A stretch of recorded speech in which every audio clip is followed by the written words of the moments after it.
Welcome, everybody, inside the coach's office. I'm your host, Dan Murphy, alongside my co host, Brian Barnes. And Brian, we've been off for a couple weeks, and unfortunately, our Detroit teams have not fared very well in the 2 weeks we've been gone. We're going to get into the Tigers and get into quite the vent session between the two of us later on in the show.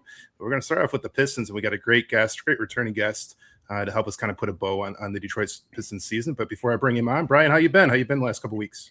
Hey man, I'm well. Been looking forward to talking to you. It's been, we've been texting each other a lot. Just, hopefully trying to make ourselves feel better about the current situation in Detroit sports. But I don't think it was working. Your texts to me weren't helping me feel much better any. But no, we keep watching the Tigers find more and more ways to lose, and then the Pistons just, after winning Game 6, man, I was feeling pretty good that Game 7 was going to be in the bag. I was way wrong. So that's why Sean's here to wrap everything up for us and give us a reason why that happened the way it did. Absolutely shocking Game 7, and we're going to get into it. As I said, back on the show for the third time, returning guest, friend of the show, Sean Murphy from the From Half Court podcast and a credentialed media member for the Detroit Pistons. Sean, great to have you back on, man. Thanks for coming on. Hey, what's going on, guys? Thanks for having me. Obviously, wish we were here under more fun circumstances talking about basketball that's, still going on. But hey, you know what? Every day's a good day to talk some hoops. So excited to be here with you guys. Absolutely. So let's go ahead and get into it, Sean. The Pistons, after losing Game 5 in that Cleveland series, blowing a 9-point lead at home, you thought, man, it's going to be tough to go into Game 6 and find a way to win that. After coming off that just devastating loss. And then sure enough, they go in there and play one of the best games they have all year, winning by 20 plus. Jalen Duren shows that, plays the game that he's played all regular season, finally showed up, and you're thinking, man, this is it. Like, I thought I was going to have you on and we're going to preview Eastern Conference Finals, Pistons, Knicks, and then Game 7 happens. Sean, you've had a week now to kind of wrap your head around this whole thing. You got to let us know what the hell happened in that Game 7. Yeah, I think a mixture of things. I think for one, the shortcomings and weaknesses of this Pistons team that we knew were there all along from a shot creation standpoint, from a half court offense standpoint, really showed itself in perhaps the worst time it possibly could have. I think when you, especially the thing that's really been kind of biting the Pistons in the butt throughout the postseason is just the consistency on both sides of the floor. And I think the fact that things are just really kind of a coin toss when you look at how the Pistons are going to play, what they were going to bring to the table. I think when you play that Game 7 roulette, it's not always going to come up on red. And I think like Cleveland came in, and to their credit, the Donovan Mitchells of the world, the Sam Merrills of the world, the Jared Allens of the world, they were ready to play. And, they came out with the requisite force and physicality and were playing with the requisite energy from opening tip. And that's just something that the Pistons struggled with in that one. And I think they came out in halftime. And despite the fact that we've seen this team over plus point lead, to overcome, a deficit before, I think it was just too tall of a task for them in this one. And, you got to give credit to Cleveland and everything that they did in that game. But on top of that, it's like Cade Cunningham, he had 0 points in the second half, other than a technical free throw. As great as Cade's been, that's just not going to get it done. And then there wasn't really anyone that joined the party and did well offensively for him that game. They had Danis, who came in and hit a pair of big threes to start the game, but from there he couldn't really do much of anything else. And so it's kind of hard not to feel like this team just ran out of gas, after playing a game every other day and high drama, high physicality basketball for 2 weeks. And I think, unfortunately, it just caught up to them in a really bad time. And as great of a season as this was, as much as you have to feel optimistic about where you're heading in the future, I think it's tough to watch this conference finals and not think, man, we could have given the Knicks a lot more of a competitive series.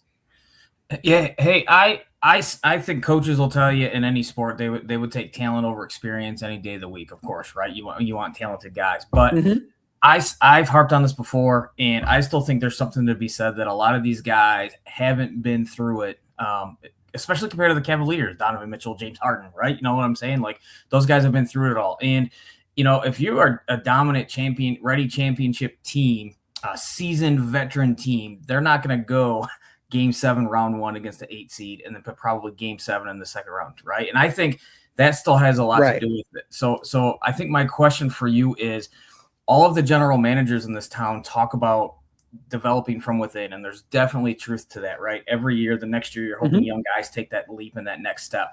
I think basketball is a little bit different just because there's only 5 guys on the floor, and literally one move could change everything. What route do you think Trajan Langdon is going to go this offseason? Do you think it's going to be, hey, we need Duren, re-sign Duren, at whatever price it's going to be, have him take that next step, right? Or do you think it's going to be something like, no, now's the time, we're going to go get that, another veteran guy to pair with Cade? What are your thoughts on that, or is it too early to tell? Yeah, I think, one thing that Trajan and even JB were pretty clear on from the jump of this season, ever since media day, they talked about how they wanted to give this group the leeway and the opportunity, to get through this season, to see how far they can get in the playoffs. And I think they wanted to evaluate much more on, postseason play and on pressure-based basketball than they did on, making guesses based on what they've seen in limited sample sizes in the regular season. And I think that turned out probably to be a pretty smart move. I think you look at even the team, I know people look at the Pistons and they say, well, why aren't they making the move yet? Right. But you look, you don't have to look further than a team like the Orlando Magic, who they played in the first round, who went and pushed their chips in, spent 3 or 4 first round picks, and key players to go get Desmond Bane, and they're sitting at home after the first round. Whereas Detroit, they waited to make that move, and they were a game away from the conference finals. And so I think now the Pistons have, a real understanding of who they are, but also who they're not. And I think, the development is still going to be something that they push towards when it comes to their core 3 players, being Cade, Asar and Jalen Duren.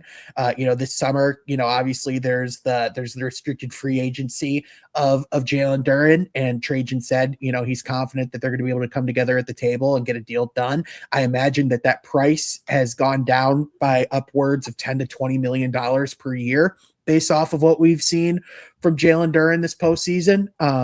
Even you look at the team that was on the other side, Jared Allen and the Cleveland Cavaliers. So Jared Allen, he's getting paid about $28 to $30 million a year, for Cleveland. And based off of how he played in the postseason, I don't know if you feel super comfortable giving Jalen Duren more than that.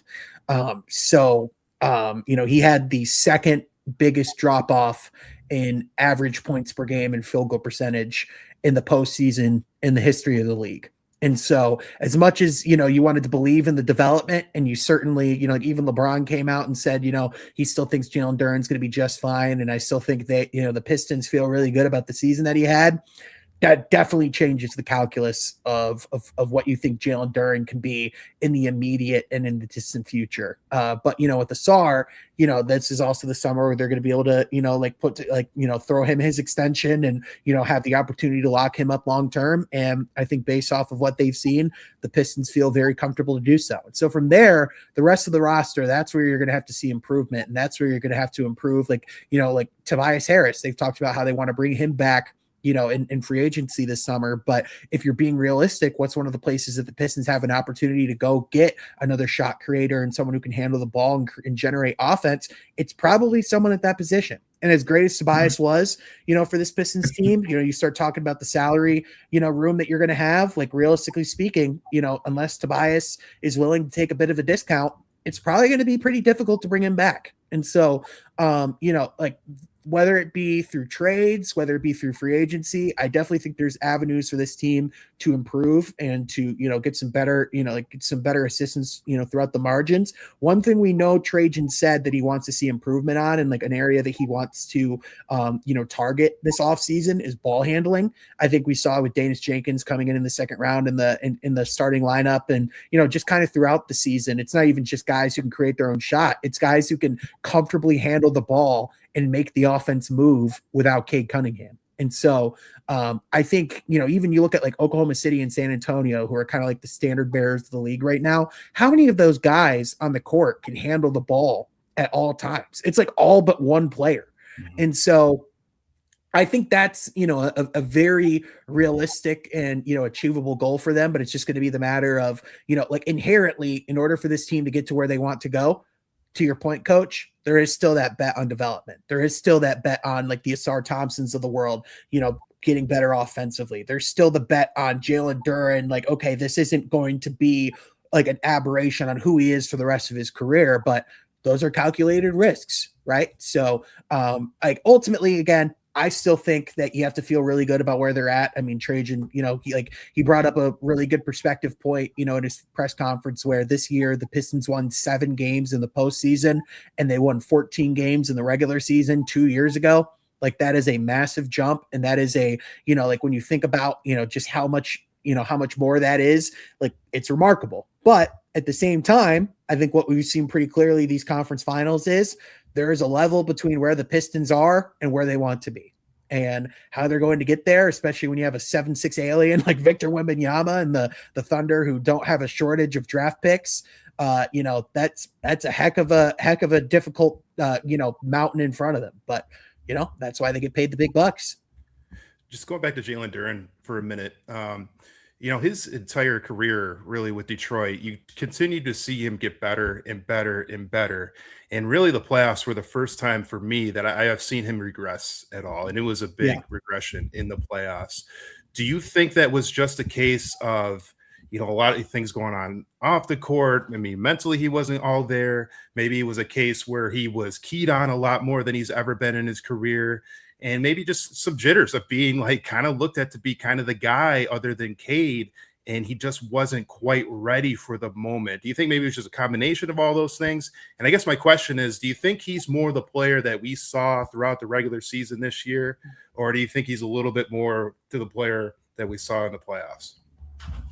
Yeah, I think if you were to nail it down to the biggest reasons as to why Jalen Duren had the struggles that he did, I think you have to, for one, look at the way that teams were scheming against him in the postseason. Like, teams were clogging the paint. And this is truly, last year, Jalen Duren, even during the playoffs, like he was kind of more of a role player for the Pistons at the time, especially offensively. And so, going into these playoffs, this is the first time that he was really, like a significant focal point of like the scouting report for the opposing teams. And especially when you look at some of the, like the roster construction flaws that the Pistons have with the lack of shot creation, like the lack of shooting in general, teams are able to just clog the paint. And, when Jalen Duren would have the ball, when you would try to like go to the basket and make something happen, teams are able to just, swarm him and double team and, and swipe towards the ball, because there weren't enough guys that they had to truly respect from beyond the arc to, to allow, to give Jalen Duren that room to operate. And so I think once, like Duren started seeing those looks, I do think some of the mental things came into it as well.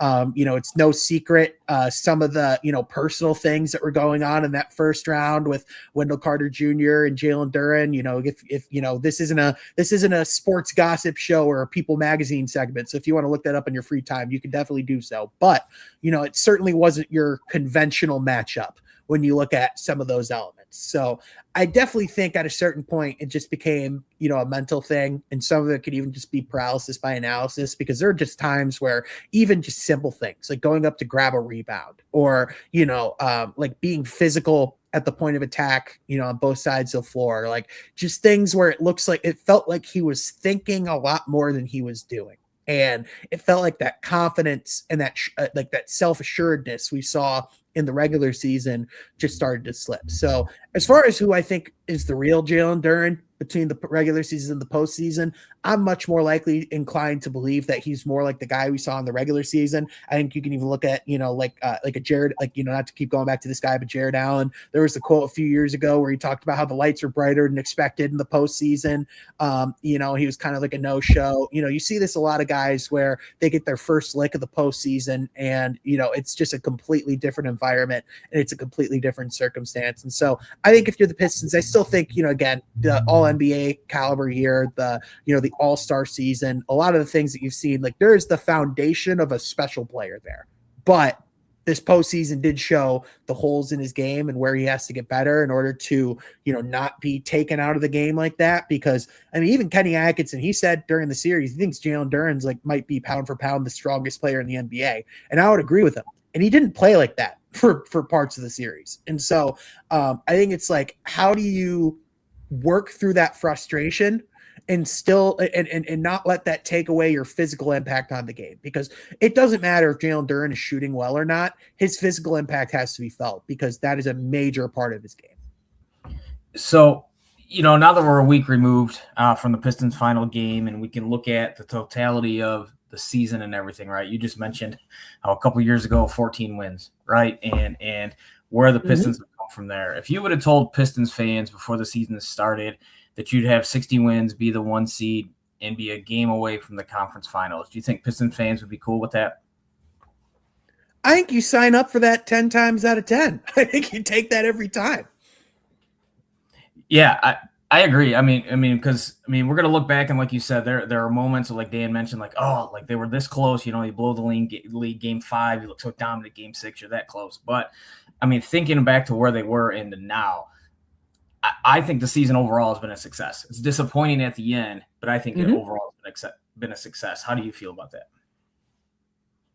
Yeah, I would agree 100%. I think there is reason to believe that you could have gone farther, but at the same time, when you contextualize where they've been the last couple of years, but also some of the major losses they had going into the season, right? Like with the Malik Beasley situation on, right before the free agency doors open, going out and getting Duncan Robinson and Karis LeVert, where Duncan obviously was a pretty big impact in the rotation, but Karis LeVert, obviously didn't have his greatest season. And, everyone going into the year, no one pegged the Pistons to be a top seed in the Eastern Conference. If anything, the conversation was, are they going to be in the play-in? Are they going to be back at the 6th seed where they were last year? Are they just going to kind of hover around and maintain?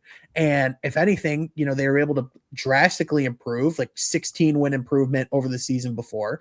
And for a fact, that it's without a shadow of a doubt that Cade Cunningham is a top 5 MVP caliber candidate when he's playing at his best and when he's healthy. And so I think you have a lot of the major questions answered, as far as you have the coach, you have the franchise player, you have some, you have some ancillary support pieces that for a fact, are solid players. Like Asar Thompson, you do not have any questions about what he is as a defender and what he can bring, on a basketball court. You might have some questions about the shooting, you might have some questions about the offensive stuff, but when you look at, a lot of the things that he's already doing, you got to feel really good about the fact that he's kind of looking like a second reincarnation of Dennis Rodman. And it's you have all your picks, you have your assets going forward. So there is, very realistic, reasons to believe that this team can get even farther next year. But again, I do understand why the playoffs left a bad taste in people's mouths. I do understand, I was in the building for game 7, and it's never fun when another team brings 25 buses of fans of their opposing fandom, especially when it's an Ohio team, and have, that type of dominant loss on your home floor. It stings, but at the same time, I think they have the right culture in place to capitalize off of that. And Trajan, he said at his opening press conference, he wants the organization to feel the pain when they lose.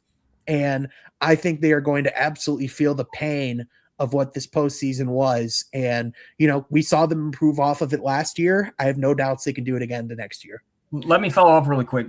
Dan mentioned to me before, he thought it looked like potentially Cade ran out of gas.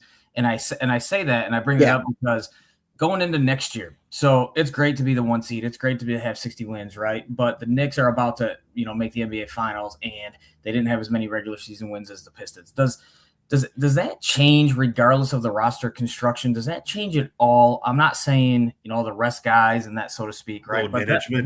Load management, right? But I wonder, does that change? Obviously, like what you said, that get another ball handler, so the ball isn't always in Cade's hands, and he's, grinding so hard to bring the ball up the floor and stuff.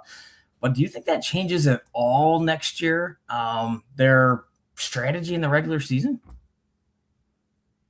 Yeah, I would imagine that, that part of their strategy is how can we get the ball out of Cade's hands a little bit more because his usage rate was really high.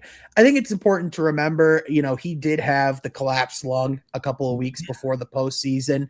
And even though he was able to, kind of like work his way back into the rotation for the final couple of games, even though he was able to a certain extent get like a good amount of his conditioning back, he still he would say like it still never got back to where it was. And I also think, I don't think he's like quite fully disclosed the severity of it, but it sounds like he was potentially dealing with some fractured ribs or some rib injuries, that coincided with that too. So, JB and Trajan both talked about how much of a warrior Cade was for playing through that and playing the way that he did. Even like with that context, the way that he played in this postseason is like nothing short of remarkable.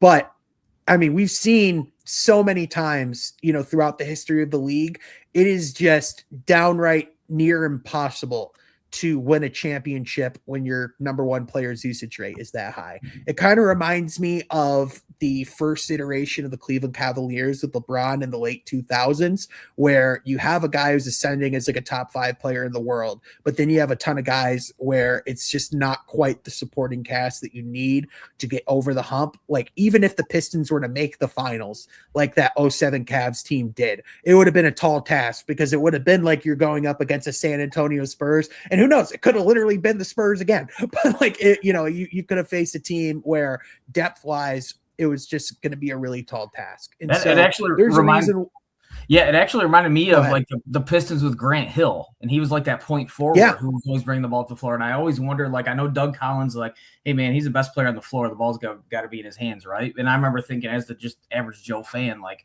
gosh, like it'd be nice to have somebody else like create shots for our best player instead of the other way around. Right. Well, Right. Well, and even Doug Collins, obviously he coached Michael Jordan towards the beginning part of his career. And even like you look at that Bulls team, like like he had the ball in his hands so much. And then once they started running the triangle, once he started passing to his teammates, once he started taking a little bit of the pressure off of him throughout the season, that's when they started winning the 6 championships. That's when they started, dominating at the different level. And so, obviously they found a recipe that can win them a lot of regular season games. They've found a recipe that can get them towards the top of the Eastern Conference. But is this a recipe that can win them a championship? I would say no. And that's why it's important to be able to get that second shot creator and that guy who can alleviate off of Cade, because that is just a lot to ask, even of a top 5 player in the world. And Sean, you mentioned that you felt this season, if you look at it in totality, you think it's a success based on where they were a couple of years ago. I always get concerned a little bit with that. Just in recent Detroit sports history, when you look at the Lions in 23, we're ahead of where you thought they would be, made it to the NFC Championship game, were so close to the Super Bowl, didn't get it done. And then they haven't won a playoff game since. I look back at the 2006 Detroit Tigers when Justin Verlander was a rookie, won Rookie of the Year. Curtis Granderson had an unbelievable season, and they lost in the World Series. Probably were the better team, but they lost. And I thought to myself at the time, "Oh, they're so young. They're gonna be back." It took 5 years before they got back to the playoffs. So I always get a little bit concerned with that. But if you look at the franchise's history, this is the third era now of kind of great Pistons basketball, right? Where they're kind of getting close to championship level. And if you look at the past 2 eras, the Bad Boys and the Going to Work Pistons, there was a ladder that they climbed, right? They kind of got a little bit further each year. But when you look back at those teams, each of those teams that when they finally did win the championship, they had to make a big move to do it. The Bad Boys, it was getting Aguirre for Dantley. For, Going to Work, it was getting Rashid. Do you feel like there's a big move that needs to be made? And where do you think, could that possibly be made this offseason? And who do you think maybe that could be if they were to make a big swing this offseason? Yeah, I think this offseason is a very realistic jumping point for them to do that, just because of the fact that, like I said, this is the summer where you're figuring out the salaries and the contract situations of Jalen Duren and Asar Thompson, which you're not just figuring out the salary for next season, you're figuring out the salary, the salary cap for 3 or 4 seasons from now, right? Like you're having to project and make sure that you have, the finances needed to, keep this team competitive moving forward. And so As far as like guys to look out for, or guys that I'm personally really intrigued by, if you look at potential trade targets, a couple guys that immediately come to mind, Kyrie Irving on the Dallas Mavericks. Dallas has made a lot of transactions over the last couple of weeks. They've cleared out a lot of their basketball staff. Jason Kidd was actually Kyrie's favorite player growing up. And obviously, when Kyrie was traded to Dallas, it was to play with Luka Doncic. Obviously, he's no longer there. Masai Ujiri has talked about wanting to see him play alongside Cooper Flagg, but does it actually make sense for him to play alongside Cooper Flagg? Probably not. So he's someone that makes a ton of sense because, the Cade and Luka comparisons are very palpable, and the fit alongside, Cade and the rest of this lineup with Kyrie, it's very tangible. And he's probably someone that you wouldn't have to give up quite as much as some of these other players, because another guy that I would look at as like a very interesting like trade target and a potential candidate is Kawhi Leonard. There's the aspiration situation with the LA Clippers, like the whole tree planting company, and whether or not they were subverting the salary cap, and you're circumventing the salary cap, I should say. And so, what happens with Kawhi there, what kind of punishments made, but also they're a team that's kind of looking to potentially rebuild too. So does it make sense for Kawhi to be there long-term? Probably not. Another guy who's been floated around a lot is Lauri Markkanen. He's someone who continues to be in trade conversations for the Pistons. He's certainly someone who makes a lot of sense. He's played under JB Bickerstaff before when he was in Cleveland. He's someone who's certainly taken a lot of growth, and would certainly be an upgrade at that 4 position. Other guys as well. You look at Trey Murphy from the New Orleans Pelicans. He's kind of like that Mikal Bridges acquisition. That would certainly make a lot of sense there too. And then, some potential free agents. There's like the Ayo Dosunmu, who's someone who they could have gotten, at the deadline this year. Kobe White, very similar situation. Rui Hachimura. There are players that are out there, but if you're talking about like who's like the big swing right now, to me, the ones that feel the most likely would be like the Kyrie Irvings and the Lauri Markkanens of the world. And I would probably say Kawhi's the dark horse. But, one thing's to be certain, it's going to be a very active summer, because that's not even bringing up the Giannis there. Oh, Sean, I think he froze up on us. That's out there. Oh, there you go. And personally, I don't think he makes a whole.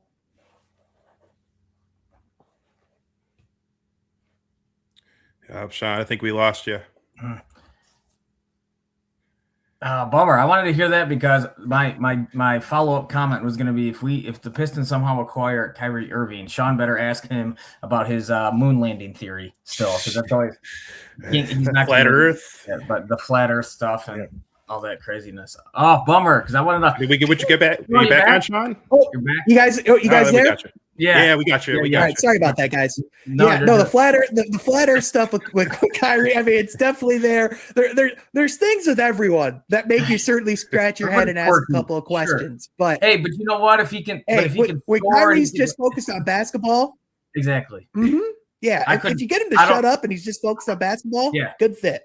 Yeah, I don't care about any athlete's politics. I don't care if they smoke cigarette. I don't really care, man. Just go perform and be a dude, right?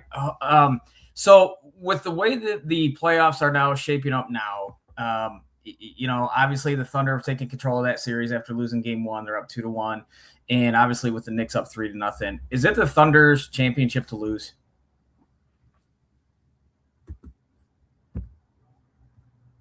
Oh, no, I think he froze up again.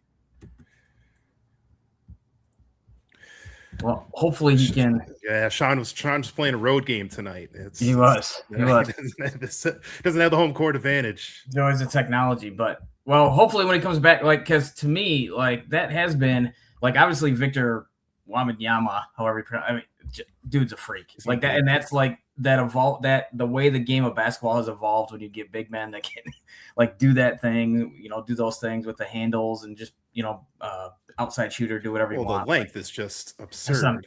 That's what I'm saying. And the more I watch him, the more disappointed it is, because he should be a Piston. But Sean, we back? Water balls didn't work that way. Yeah, we back. Sorry about the connection issues, guys. No, you're good. I don't know if you heard me, but I was talking about just the way the playoffs are now, right? Obviously, even though the Spurs took game 1, the Thunder have taken control of that series, and the Knicks up 3-0. Is it the Thunder's championship to lose, or do you think the Spurs can come back? And do you think the Knicks have a shot? I think this is the Thunder's championship to lose. I think.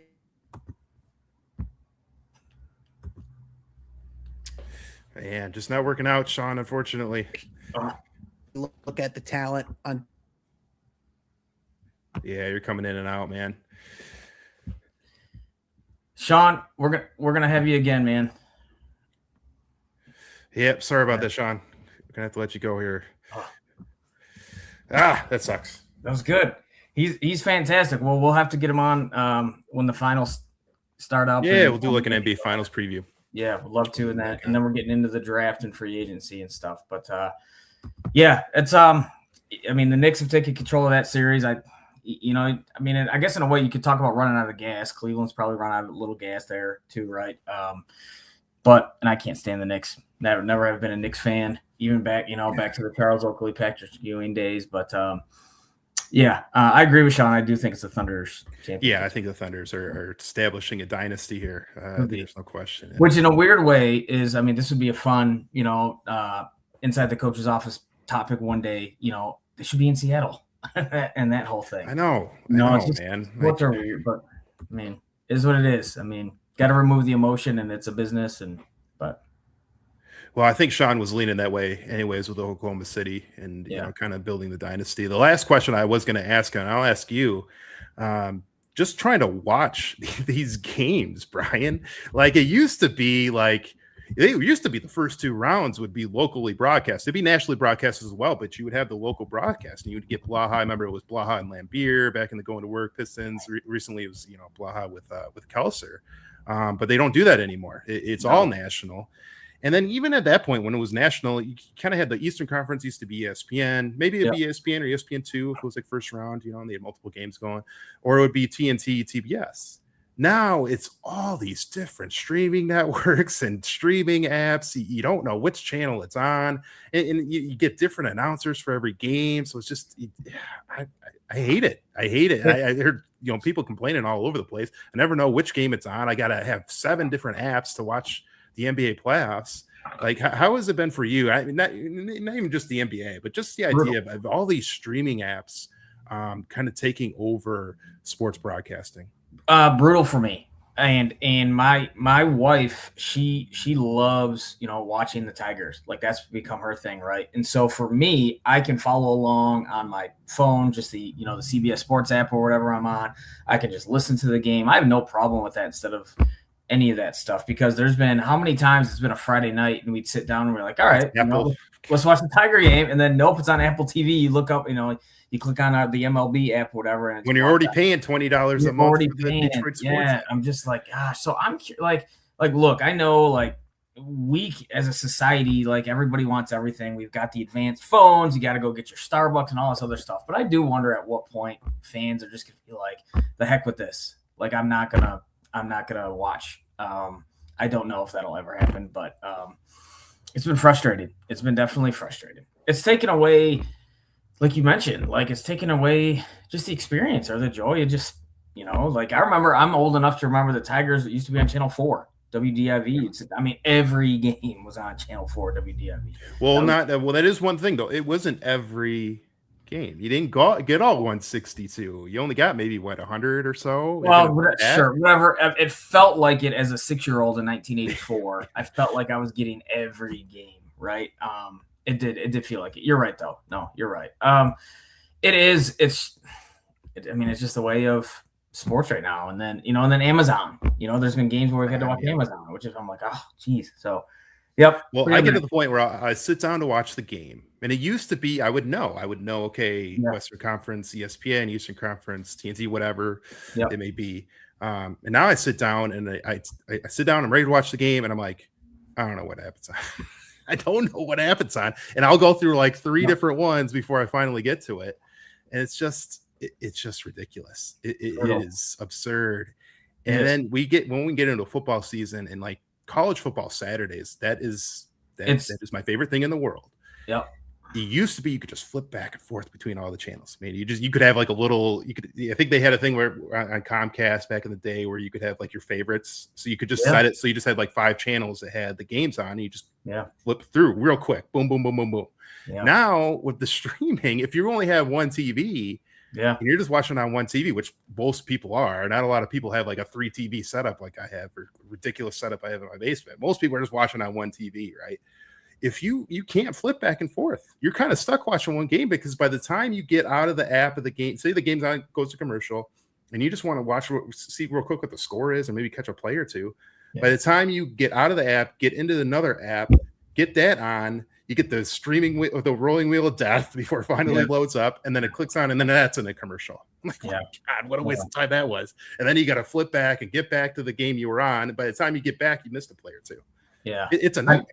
It's an absolute nightmare. And I know the YouTube TV and a couple others, right? You can do the multi-game feature where you have like the 4 boxes or whatever. But that's still not like, right? I mean, how hyper plugged in are we that we have to like, it's all these different bells and whistles and all this other nonsense. I don't like it. But like I said, I'd rather listen to it regardless of the sport, or follow along on my CBS Sports app and do something else, which is unfortunate. Well, I can't blame you if that is the route you were going to go when it comes to Detroit Tigers, because I think that's the route a lot of people are going to go, where you just kind of flip it on the radio and have it on in the background, or you kind of just check box scores on your phone to kind of keep up with how guys are doing. But it is tough right now to be somebody that lives and dies with every pitch, because Brian, going into tonight's game, the second game of the doubleheader with Baltimore, they've won 2 of the last 18 games, lost 16 of the last 18, and lost 8 straight games. It is an absolute miserable stretch right now. Like, just your general thoughts on just that aspect, losing 16 of 18 and 8 straight in this stretch. So you said absolutely miserable. Like, I can't think of a time in my Tigers fandom where maybe 2008 when they acquired Miguel Cabrera for that first year, where this team has had this high of expectations. Again, they were a game away from the ALCS a year ago to, what did you say? 16 out of 18 losses. 16 of 18. Like, there's no, I'm sorry. Like, that's a bad baseball team. Like, I know the injuries. I get 100% I get all that. This is a different team if they're healthy, but they're not. They're not. And what we're seeing now is not good baseball at any position. Like, if we were to come on and say, okay, here's what's going to give us hope. Maybe it's so-and-so's, hitting well with runners in scoring position, or the bullpen's pitching really well, or man, that starting pitching has been so consistent, and that's okay. We're just losing low score. None of that. Like Riley Green, who before the year I was the most critical of, he's the only legit looking Major League Baseball player in their lineup right now. And of course, like, I know the jokes in the comments about, the response to AJ Hinch when he talked about, Zach Short and who was it, Wencel Perez, and, you got to hold on to those guys' rosters. Okay, I get all that, but it's masking a bigger problem. Like, for all the talk about the Tigers not acquiring a bat, which is true, right? Especially a right-handed bat, their depth, maybe they thought their depth was better than it was, because this is not good. Like, they're throwing guys out there that are going to be DFA'd. Or definitely should be. Zach Short should not be on a Major League roster. Wencel is getting to that point where he should not be on the Major League roster. And you've said it to me a few times, like the bottom of the lineup and like some of their numbers and what they're throwing out there. It's as bad as it's ever been. But Dan, not even the bottom of their lineup. Like, how long were they? How many times has Jahmai Jones hit third? It's ridiculous. Buck 64, right? And part of me is like, I know there are a lot of people screaming like, Max Anderson this and Max Clark or Valencia down, these guys, bring them up, they can't do any worse. Okay. I saw our buddy Roger Castillo had a tweet that was super interesting. And he said, like, there was some a statistic about Max Anderson, and he was like 1 for 8 against, fastballs 94 and above. Okay. So, like, how does that compare to then Major League pitching, where he's going to see that nonstop, right? I mean, maybe that's a super small sample size, but he might not be ready to hit major league fastballs, right? Like Max Clark might not be ready to hit major league fastballs consistently, right? So you don't want to stunt their development. But that being said, like, yeah, it's like they're getting next to nothing out of those guys we talked about.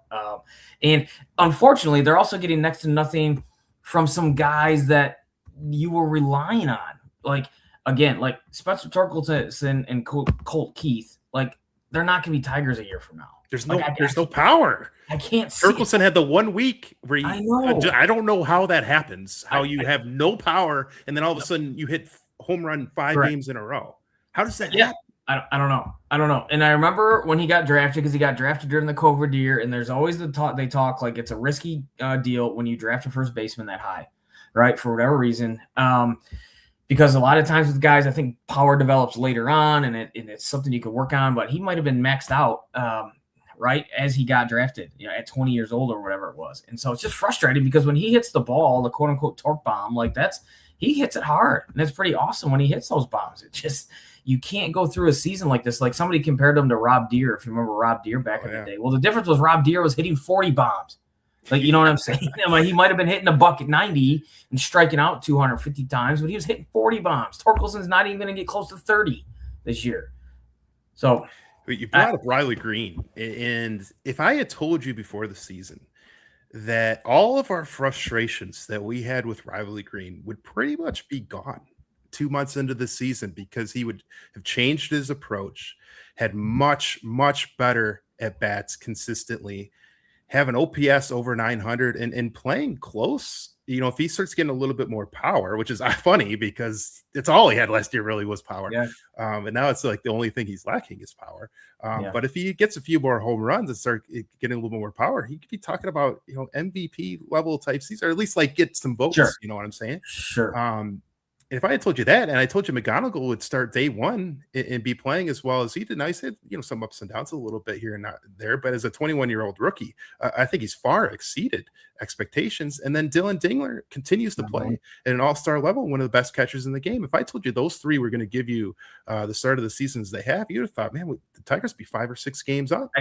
I think besides the injuries, like you can't downplay that. Like the statistic we saw, I can't remember what it was, the wins above replacement, or it was something like that with Gleyber Torres. Like when he was in the lineup, the Tigers as a team were like 6th or whatever. Now they're like 29th, right? Well, I might not have been the WAR. I can't remember what I sent you.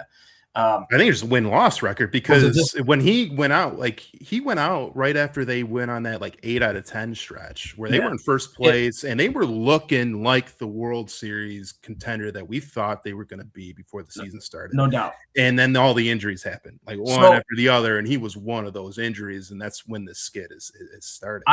I think this, right? So to your point about you just said before the year, McGonigal, Green, and Dingler, right? And what will we be thinking? The injuries are huge. You can't downplay that. I think the regression from McKinstry, Jahmai Jones, who again, he is who he is, right? But McKinstry, who was an all-star, right? Wenzel Perez, who was your guy in spring training, and I'm not blaming you. He is not my guy. You keep saying he's my guy. I said he was the guy that was going to be left out. In spring, we were thinking like, oh wow, like he's somebody, man, he's gonna be left out. He's a contributor. But the regression between those guys, and then you're relying on Zach Short, like and Matt Vierling hasn't been great. Like those are bigger regressions than we even thought. Like you those guys putting them on the field. I don't know what their WAR is, but it's got to be all negative. I mean, it's definitely a negative WAR for all those guys. It has to be. Jahmai Jones, the only thing he does for this team, or is supposed to, his role, correct, is to hit lefties. But he doesn't. And he's not. So you can't just keep trotting him out there, and he definitely can't put him batting third. The problem, but that's the problem, is what options are there? Like sometimes you are who you are. It's like the question, like, oh, why are they, like when Max Anderson, or not Max Anderson, who am I thinking of? The bullpen guy. I can't think of him from Korea. Why can't I think of his name? Drew Anderson. Drew Anderson. Thank you, duh. Not Max. Drew Anderson. Like, bring him out of the – why are they putting him in here? Why do they – okay, because they have to. Like, there's nobody else. It's his turn, right? It's his turn, and, like, so-and-so pitched yesterday. Finnegan isn't available. Whoever's – right? You know what I'm saying? Like, you have to play, though. You have to. It is what it is. That's your lineup. It's like going into the football season. Why is that guy starting at right guard? He was third string before the season because they have nobody else. It is what it is, unfortunately. And my biggest fear, we talked about that. This is the embarrassing part. We talked about before they went out on that trip to Boston, right? And then they came back and played Cleveland. Who they get? And the Mets Toronto, right? Yep. In Toronto, Mets, right? Yep. But I remember saying, like, gosh, they could easily be 6-3 on this road trip, and then we're feeling pretty good. And they got swept twice. Yeah. Like, you know what I'm saying? Like not even close. I'm embarrassed by as long as the argument with the Skubal injury and then all the other injuries in general is as long as they don't collapse and they're remotely close, it'll be okay. Well, they've collapsed. They completely collapsed. It's done. Like, I'm sorry. I'm sitting here right now. I'll say it on May 24th. 0 chance.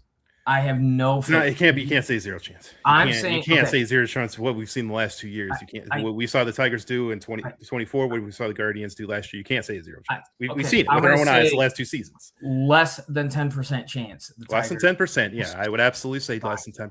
But you can't say 0 chance. I've gotten to the point, Dan, where I'm on the boycott. Like, my wife will still watch and my girls will still watch because they're into it. But I'm boycotting and I'll just follow online because it's just gonna piss me off. And that's exactly what's happened.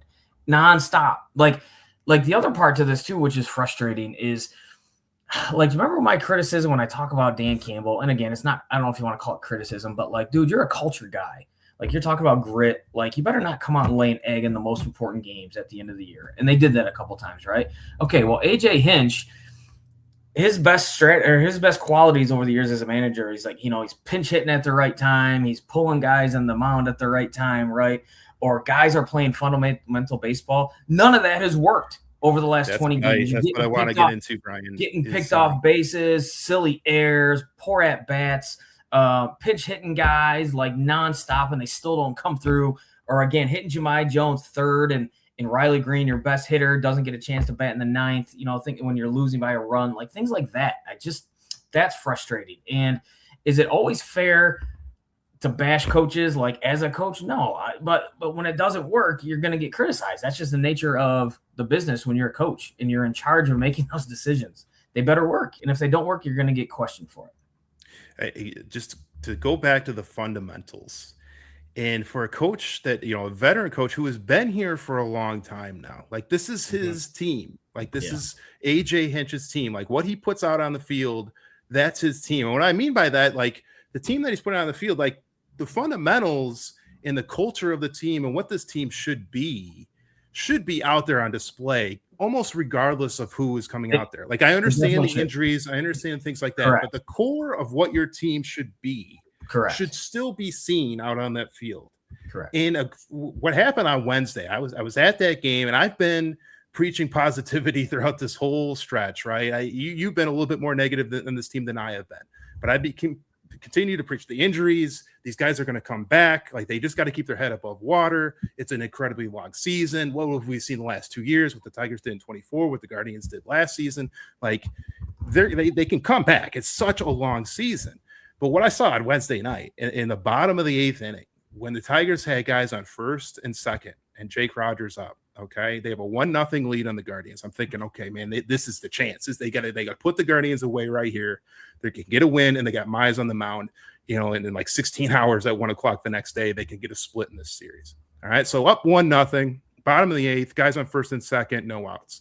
McKinstry on second. You got Jake Rogers up as your number 9 hitter. I'm looking at the lineup, and I see McGonigal's up second in the lineup, right? So you got Jake Rogers up now. You got Colt Keith up second, and then you're going to have McGonigal. So I'm thinking in my head, okay, even if this goes terribly and both these guys strike out or just fly out or whatever, at worst, you're going to get one of your best hitters in McGonigal up with a guy in scoring position, right? Well, what happens? Jake Rogers tries to bunt, fouls it off because he can't lay a bunt down, because fundamentally this team never bunts. It's not something they ever do. And we could argue about whether that's a good thing or a bad thing, but that should be a fundamental thing that every player on this team should be able to do. You should be able to lay a bunt down. Jake Rogers can't do it. Pops it back up. Well, everybody in the whole stadium and in the city of Detroit and everybody watching on TV knows he's trying to bunt now, right? So you know that Cleveland's going to crash and try to play for the bunt. Well, for whatever reason, Zach McKinstry wanders off second, gets way too big off a leadoff. The pitcher turns around and picks him off. I've never, Brian, you've coached baseball. Like, I've never seen anything like that. Like, that's little league stuff. Like, you don't even see that like with good like 9 and 10-year-old teams to understand that situation. And that's a veteran.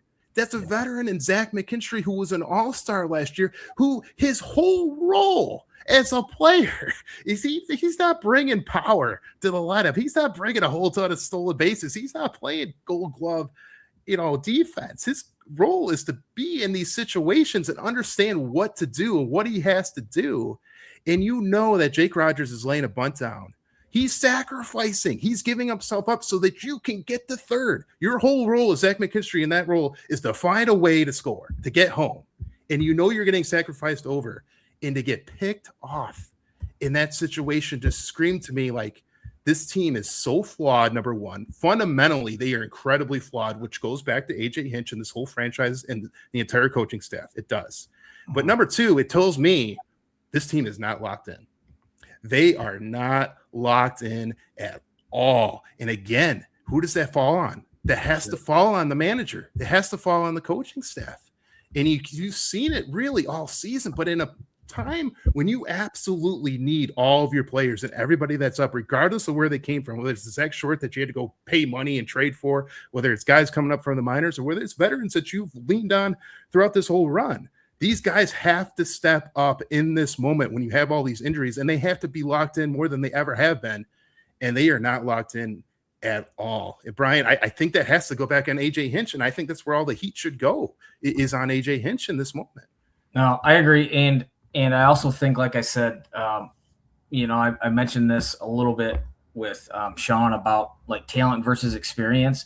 It's not the experience part, but they're not putting a lot of talent on the field right now in AJ Hinch's defense, right? I get that, but Brian, that's a situation. That's not a talent issue. I agree with that. No, I agree. And that's not an experience issue. No He's doubt. Plenty of experience. That's a lack of being locked in and focused. I know. I don't. And who knows? Like maybe he was getting antsy and he was going to try to steal third. Like I don't. Why they're bunting? I don't know. Sacrificing. I don't know. Trying to do. I don't. That's a great question. I don't know. Like I agree with you. Sloppy. It does come back to that. Yeah, it does come back to that. Here, the other thing I talked about too is I think the All-Star break is usually, it's not perfectly the halfway point of the season, but it's pretty close. Right now, the Tigers would have to go 28-15. So, okay, they're up 4-1 right now, and believe me, after what's happened earlier today, I'm not putting anything, you know what I'm saying? Hey, they got a good Troy Melton start. That's huge. I'm happy about that, right? I'm to the point, this is sucky. It's just Memorial Day is tomorrow. I'm to the point where I'm like, it's one of those years where, hey, we got to look for young guys to perform to get me something excited about to look forward to for next year. Like, that's where we are. That's where I am today. It's also, you're looking at veterans to play well so you can trade them. That too. I agree. And remind me to bring up, I want to talk about Riley Green because you brought that up, but it's something I want to mention. But the Tigers would have to go 28-15. If they win today and go 28-15, they're one game over 500 at the All-Star break. Can they go 28-15? Yeah, that was the question I was going to get into, because it's kind of like a 2-month run, right, before the trade deadline. You talk about the All-Star break. I'm kind of looking, and it's pretty close, but I'm kind of looking at the trade deadline because that's when they're going to have to make a decision. And I think they have to either be all in or all out. It can't be in the middle. You can't be in some middle ground. You got to make a decision as a franchise. Are you going to really try to win it this year with the guys that you got? And if you don't feel like you're there or don't feel like you can do it, you got to go all out and trade all these 1-year contract guys to build around this young core that you have. All right. If you're Chris Ilitch, and again, I'm not defending him, but he went all in this offseason. He signed the best possible pitcher. I don't think he deserves any blame. I see some people saying sell the team and this. I don't think he deserves any blame. Do you think he's going to be pleased if Scott Harris goes to him and said at the trade deadline, like, "Hey man, we got to. I know you're all in and you spent all this money, but we got to start dealing." That's what got Dombrowski fired. When he went to Mike Ilitch. Yeah. Scott Harris, in 2015, you remember? 2015, he came into him and said, "Hey," Dombrowski went right to him and said, "Yeah, I don't think this team can do it. We got to sell." And he said, "Well, we were all in. Yes. And if you're telling me it was your job to build a World Series contender, we went all in. I went all in as an owner, and you're just coming to me and telling me we're all out. Well, then you're out too." Yeah, exactly. I mean, Jim Leland used to say, it's not who you play, it's when you play him. can the Tigers get remotely hot? I mean, can they play better than they are right now? I still think so. Like, I don't think talent-wise, when they're healthy, they're the worst team or whatever it is record-wise in baseball. I don't think that. It has to be, to me, all-star break right in that area. Like, you got to be around 500. Like, what to you is striking distance? How many games out of a wild card? I think 500. I think 500 is going to put them in striking distance with the way the American League is right now. It's just a down year. There isn't a lot of depth in the American League, and there's a lot of teams like the Tigers who are really struggling. Not as struggling as much as the Tigers are, but definitely playing under expectations. And I think that leaves the door open a little bit, which is what we're kind of going towards. Is like, what is that path where they this season can get on track and they can be buyers at the deadline as opposed to being all out and selling everybody. And that you kind of brought it. They got to be 13 games. He said to win this game, they got to be 13 games over 500 over the next 2 months to kind of be right around that 500 point. Because I think that 500, you might even be in the 6th spot. Yeah. But you're definitely going to be in striking distance of that 6th spot. And I think if you're in that spot, you gotta try to win it. You got to try to get in the playoffs. And I still go back to this, and it continues to leave me a little bit of positivity. Is I talked about it last year when they completely collapsed down the stretch, blew a 15.5 game lead. Right, I kept stressing it. I never had a breaking point like I did on Wednesday night. I didn't last year because I kept saying, I'm like, look, like if they get in, you got school. You shorten the series. You shorten the rotations. You got Skubal at least twice in a 5-game series. And like, I'll take my chances. Like, just get in. And now you look at it, and you brought it up a little bit, Brian, but like with Melton back pitching well tonight, Mize has come back off injury and looked like the all-star Casey Mize that we saw in the first half last year. Yeah, Valdez we've seen the whole roller coaster that is Framber Valdez this year. But I think when it's all said and done, his stats are going to look like you always bring it up. Like what is his stats on the back of the baseball card? I think his stats will live up to that when the season is said and done, and he'll be a pretty good pitcher statistically. And then Skubal comes back and it's the same old Skubal. I'm taking my chances if they can get into the playoffs, but they've dug themselves such an unbelievable hole. Like 16 out of 18 losses. I mean, you just find a way to scratch a few of those games, and you're sitting in a lot different situation than they are right now. The other part to this is they're not in a position. I know everybody's saying like, hey, you gotta do something. I'm sick of I'm sick of seeing Jahmai Jones. I'm sick of watching these guys. Wenzel Perez. I'm sick of Short. I'm sick of Jake Rogers. I mean, he's a good, cool guy, but no doubt. But you're not gonna. Who are they gonna acquire now? Like, you know what I'm saying? Like, you're not gonna trade Max Clark or somebody now. Like, you're just not. Like, you know what I'm saying? You're not gonna do that right now. So like, they're kind of, again, like you said, they're not staying above water, but they're trying to, catch their breath once every 30 seconds to stay remotely within striking distance. And I mean, baseball is the one sport too. Like I said, like looking at the schedule doesn't help much because it's all about starting pitching and all that good stuff. But like you were hoping going to play an awful Baltimore team, like you win today, and if you win the second game, you take 2 out of 3, you feel a little bit better. But nope, Kenley Jansen decides to throw one right down the middle. That's the other thing, Ryan. Kenley Jansen, right? We got to talk about him because it looked like he was bad. He blew 2 games really bad earlier in the year. Yep. And then it came out that he was battling a groin injury. And they didn't put him on the IL, but he was basically out almost the stint of an IL stint. Maybe not quite, but he was out for a little while. He was on the roster. They just didn't use him. And he recovered from the injury.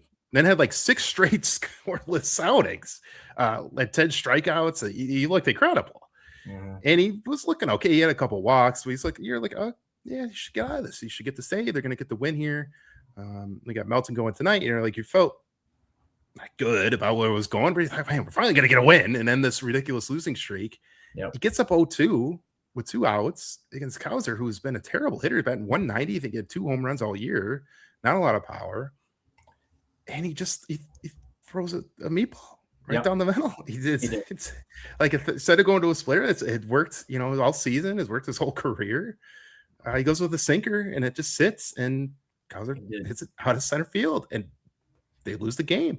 Like I don't understand. It's like they're not locked in, Brian. Like, I don't understand how you can make that situation in that moment, such a key moment, the game on the line, and to throw that pitch, especially like in an 0-2 count to that hitter. Like, it makes no sense. They're just not locked in right now, which is mind-blowing considering what the expectations were going into the season and considering what the situation that they're in with so many injuries. They need these guys to step up, and they're just not stepping up. I mean, baseball is the one sport where they talk about, like, you can't be emotional with it, right? Because you have so many games, like you can't dwell on a loss. But doesn't it feel like, for whatever reason, these last couple of weeks, every loss is like, oh, like as a fan, it always gut punch. As a fan, it always is. But you do wonder as for the players, like today, like even Torkelson's RBI hit where he hit it about 60 feet on the infield, right? He beat it out. He's laughing at first. It's like, oh, okay, they're having fun. They're up 3-1. Like they're feeling good. And then they give up a walk-off. Like it can't just be, well, no, all right, we're going to go get them. You know, we got another one in a couple hours. Let's go get them tonight, guys. Couple hours. Let's go. Like, holy shit. Like, and again, right now they're up 4-1 in the top of the 8th. Like if they can't hold on to this, like they're human. Like, I'm sorry. Like I've seen, like you've heard Hinch in some of his press conferences and you know, answer some questions. He's getting a little frustrated and fired up and defensive. And is it getting to him? I mean, it has to.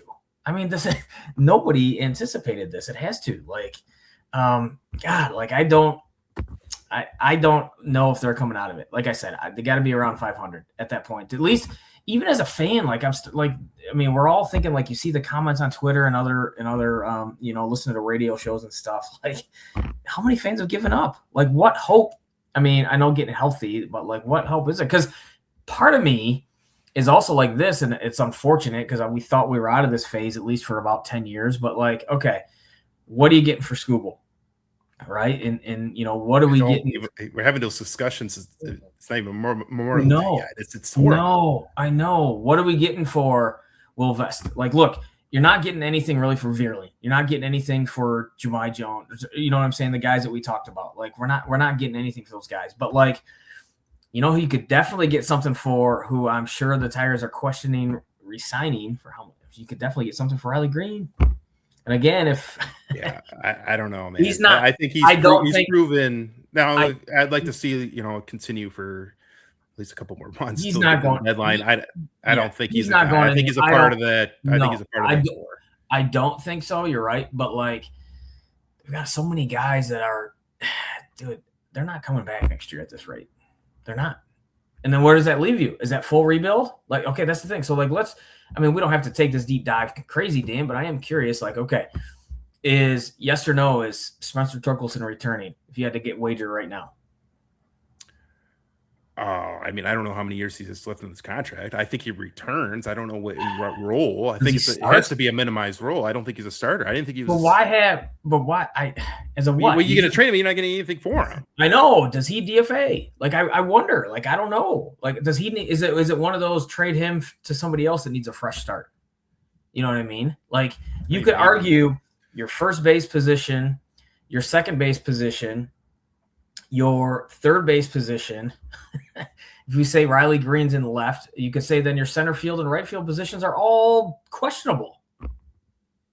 You can make that argument. You can. You can. Isn't that amazing? But I would think some of these guys got to pan out. Like, you can't keep toting that you got the number one farm system in all baseball several years in a row, and then push comes to shove, and these guys need to start showing up. There's nobody there to pull from. I mean, I think that's a lot of the frustration within the fan base too. It's like, you can't keep touting that you have this depth, you have this incredible farm system, you have so much depth within your organization. And then when time comes and you really need to pull from these guys, you refuse to do it, and you're going out and spending money in a trading money for Zach Short. But like, there's a difference though between if your farm system, it has a ton of depth, but they're all in single A ball. You know what I'm saying? Like, you could have a great farm system. I mean, a lot of these guys are playing in Toledo right now. That I get. I mean, Bryce Rayner's one. I mean, he's still got a lot to develop. Like, I'm not asking for him to come. Correct. And I'm not even asking for Max Clark. Correct. But in a time like this, like, why are you going out and making a small trade for Zach Short? Why? It makes no sense to me. Just bring up Max Anderson. play McGonigal at short and bring up Max Anderson. Even if it only comes up for a couple weeks, he gets a chance to see what it's like in the big leagues. He gets an opportunity, and maybe you catch lightning in a bottle. You know, like there's no way Max Anderson's going to give you less production than what Zach Short has given you, which is what he's giving you. He gave you a double today earlier. Yeah, and that was it. That's like again, 20 I wonder if it's the like stunt and development thing. The only thing, the only thing we can kind of start wrapping this up, but the only thing I could think of is they were in a situation where like they know these guys are coming back. It's not like these are long-term injuries. Correct. And they just wanted to put a Band-Aid on it and hope they could keep their head above water. There's no way they could have thought that they were going to lose 16 of 18. Right. So they thought maybe we can just put a Band-Aid on this. We don't want to bring these guys up just for a couple of weeks when we know we're going to send them right back because we got guys coming off the IL. So they might make those moves. Like Wenzel might be gone, but they're not going to make those moves now because they need a Band-Aid until the guys come off the IL, Carpenter, Torres, and Baez. Right. So they don't want to bring those guys up just for a cup of coffee. What if they play well? Then what do you do? And then you're going to kind of caught in a tough situation. So they'd rather them continue their planned development rather than just bring them up for a cup of coffee when they know these guys are coming off the IL. I believe that is their philosophy and what they were thinking. The problem is they're not keeping their head above water. It's been atrocious. Not in defense of these guys because again, they're performing awful, right? All of these guys that we're talking about here, Vierling, Jahmai Jones, Wenzel Perez, Hayu Lee, like nothing against him, right? He probably shouldn't be up. Zach Short, like they're all playing in a role that before the season never would have expected. That was not the plan for them to be your everyday shortstop, your everyday second baseman. You know what I'm saying? Your everyday center fielder. Like they're not playing with what their role was supposed to be. And so this is what you get. And this is a reason why. Like sometimes, I guess, hey, why isn't so-and-so playing more? I remember back in the day, our buddy Pete, hey, Brett Cleveland, he needs to play more. Ryan Rayburn needs to play more. Well, when they play more, they typically don't perform as well, right? Because they're not everyday guys. And that's what happened. And I think that's what's being shown right now. And yeah, it's going to be, another week? Another 2 weeks, like stay right around, go be 5-5 these next 10 games and we would be happy. And then, I think they might have to do a little bit more than that. Like the time's running out. Like they got, what are we saying? 50 games where they got to get back to 500 within those 50 games. They got to get going. Hopefully tonight's the start. I thought they had a chance to take both of these games in the doubleheader, and Kenley Jansen throws that unexcusable pitch. I still can't get over that. You think? God dang. Let me ask you this too. This was brought up. I don't know if it was Dan Petrie or Dan Dickerson, Jason Benetti, whoever it was, but it feels like the Tigers have gotten the lead in a lot of these games. They've scored first, and they've gotten great starting pitching for the most part outside of Flaherty. So what happened? Now Troy Melton just had a quality start tonight, a really good start. Like, what happens if you get Verlander back, right? And Skubal comes back, and like, does Kiter, who's been pitching well, Montero, does he go to the pen? Does Melton go to the pen? Does Verlander go to the pen? What do you do with Flaherty? Flaherty's got to go to the pen. Does he go to the pen, or do you just he's coming? That's what I mean, right? I think you put him in the pen, you give him a shot in the pen, see how he does there. I personally think he could do well in the bullpen. Now I'm kind of basing that on one appearance in Game 5 of the LDS last year, but his personality kind of screams at me like, hey, if he can come out just for one inning and let it all hang out and give everything he's got for one inning, I think he might do well there. But that would be his last shot, and he would know going into that, like, shit, this is my last shot, or I'm getting cut.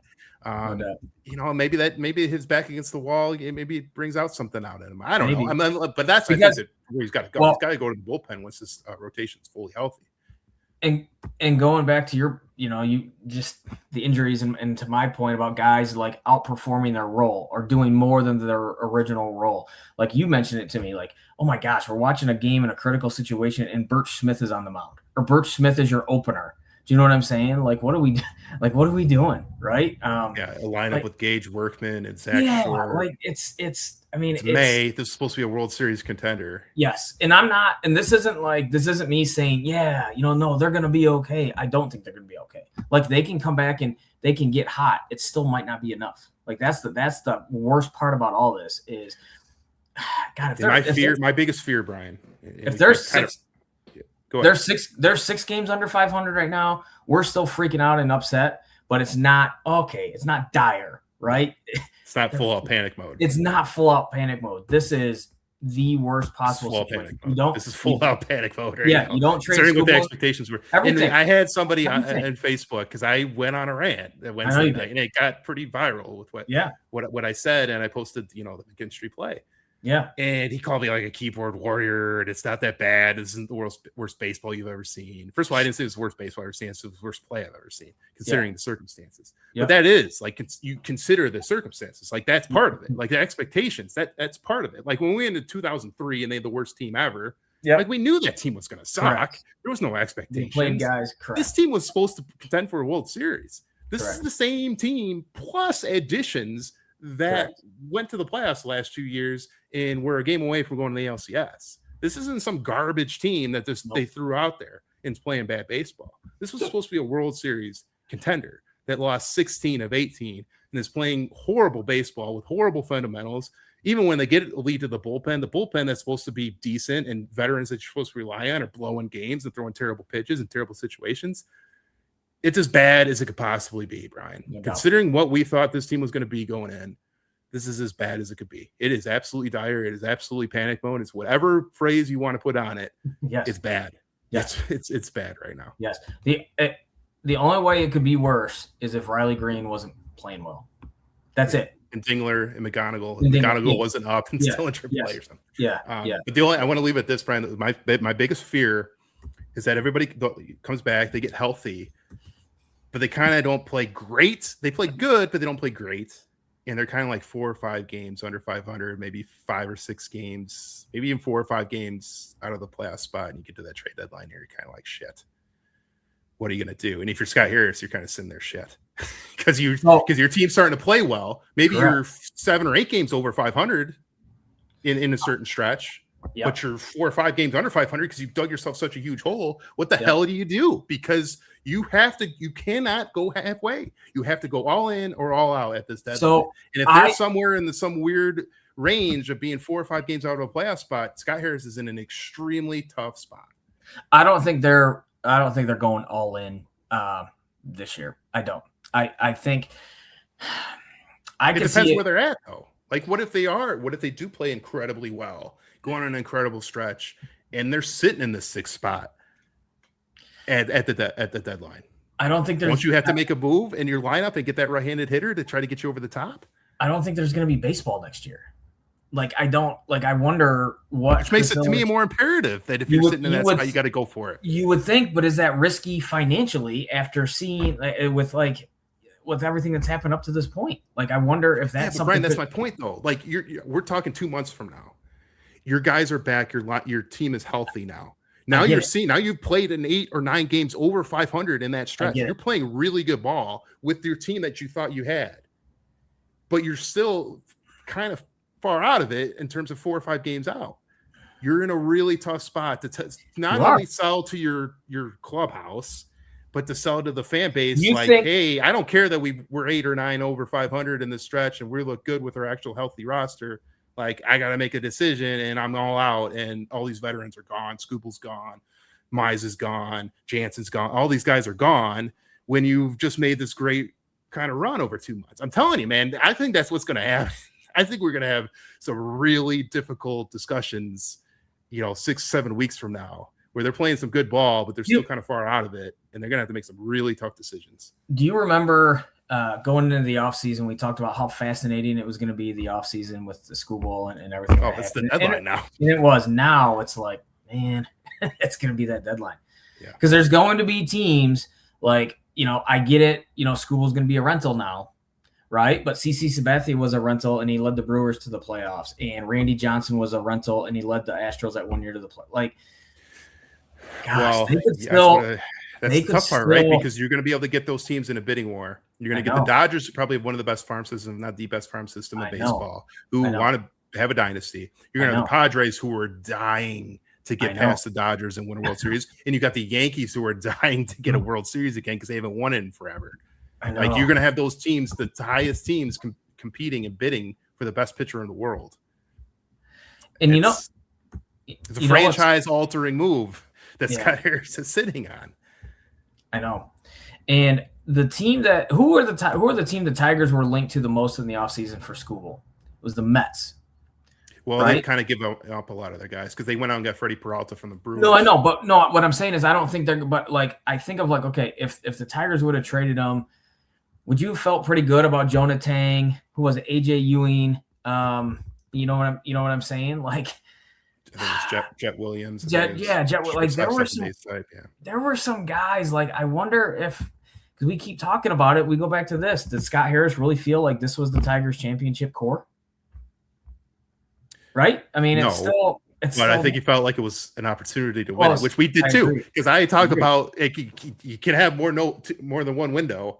No, I kind of felt like that's the situation they had, where they had this window with Skubal, and he said there was no Skubal window, but we know there is. Everybody knows there is. Like, it's such a stupid thing to say. He can't say it publicly, but we know that he knows it, and we saw it this offseason. There's a Skubal window. No doubt. And this was the last year of it. So I think they were in a really weird situation where they have this future of prospects, and we saw it. Already seeing it with McGonigal, and that's Harris's core that he's building. Right, the guys that he drafted, the guys that are developing under his system. But you also have this other core that has kind of established themselves. Like, they got a chance with Skubal, the best pitcher in the world. So there is a Skubal window. So there's two different windows, and I think he tried to go through the Skubal window this season by kind of going all in. Would fans feel better? Okay, so let's say it's the end of the road, and they're dealing these veterans, right? And it's DEFCON 1, and it's about to be done, right? Would fans prefer the Tigers acquire major league ready talent or prospect or highly rated prospects? I don't even know how you get major league. Major league talent in terms of like guys that are already in the league, or guys that are like at AAA, right? Like the Max Anderson type. Yes, I would say like if the Tigers acquire guys that are like, hey, like they expect it to be on a major league roster at some point or at the start of next season, right? Or are already on a major league roster, would fans feel better about that? Or do you think fans like, hey, highly rated guys, but you're not going to see them for 2 years? I think they want guys that they'll see next year. I think it's that. I think it's that Mets trade that we proposed before the year. Yeah. We just kind of brought it up with Tong and Ewing and Williams and those guys that are. I think Williams is playing for Milwaukee right now. Ewing's already up with the Mets. Yep. So like those guys were ready to go. You would have had those guys this year playing right now. Are they better if they make that trade? Well, in hindsight, considering the Skubal injury, yeah, because they don't have Skubal right now. But are those guys? I know. Hindsight's always 20/20. Who knows? It's gonna be okay. Let's ask this. The next time we have an Inside the Coaches Office show, we're hoping for next Sunday. What are we talking about next week with the Tigers? Continued slide, or are they gonna right the ship this next week?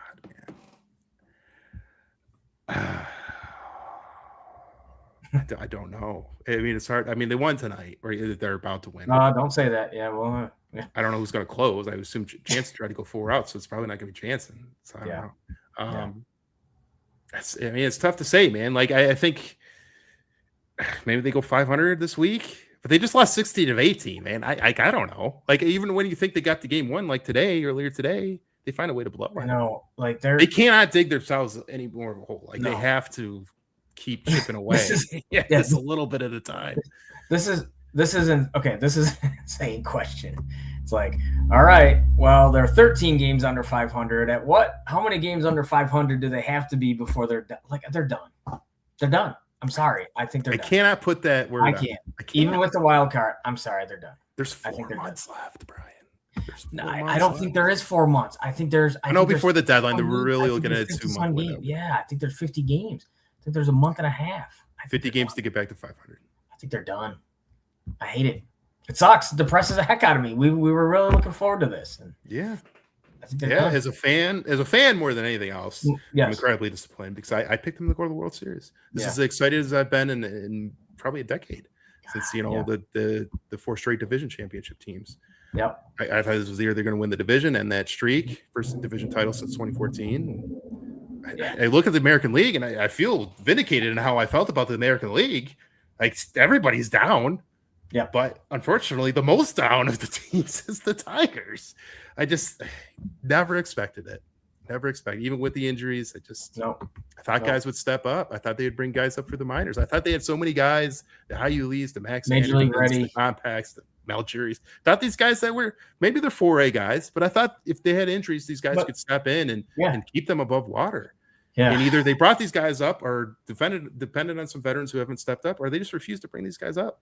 And I still don't quite understand it. But it is what it is, Brian. It is what it is. Incredibly disappointing couple weeks since the last time we had talked. And I don't know, fun's the word, but it's been interesting to break this all down. Look back at the Pistons. We thank Sean Murphy. Unfortunately, he had some internet issues quite at the end, but we got most of that interview in, and he actually jumped on and comments and apologized for his internet issues and thanked us for having him on. But we always enjoy talking basketball and talking Pistons with Sean Murphy, and it's great to have him on. And again, we'll try to have him back on maybe before the finals to preview the finals or after the finals and kind of put a bow on the entire NBA season. But again, thank you for Sean Murphy for coming on and wrapping up this unbelievable, horrible run for the Detroit Tigers. But we're hoping I still have leaving the door open just a little bit of positivity that maybe they can get back in this thing. But man, if they dug themselves an unbelievable hole that they're going to have to try to get out of. But that will wrap it up for tonight. For Brian Barnes, I'm Dan Murphy, and we'll see you again down the road.